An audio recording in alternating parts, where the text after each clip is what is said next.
Okay, so I removed all the screws from the bottom panel because we're going to focus on the solid state drive today. I used this screwdriver and this pry tool. They're in the description down below. If you struggle with this, you can always look up a disassembly video, but we are going to focus on the actual removal and installation of the solid state drive. So first thing you want to do is you're going to want to detach the battery by removing this plug, by not pulling on the wires, ladies and gentlemen, but pulling on the tabs on the side. Also, if you find this video in any way helpful, please like, share, and subscribe. Okay, so I'm going to pull in those little tabs, pull back, and then I'm going to remove the battery. This particular battery does not have any screws, so you can literally just lift it up. A lot of them you would have to remove screws all along the side before doing that.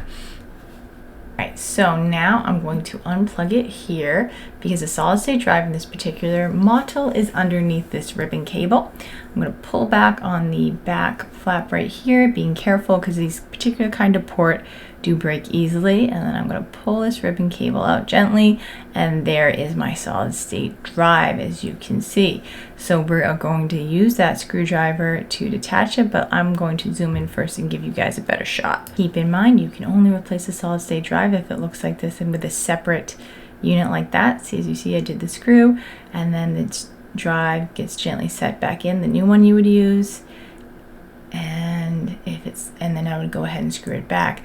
If you don't have a separate drive, if it's integrated into the motherboard, then obviously you cannot replace it. You would have to replace the whole board. Also keep in mind, if you install a brand new solid state drive, then you would have to reinstall the operating system. I'm just going to take it out and put it back in again, just so you can see it one more time, just like so, and then set it back in. So it's pretty easy, not a hard thing to do, and it's actually a really good thing to know how to do.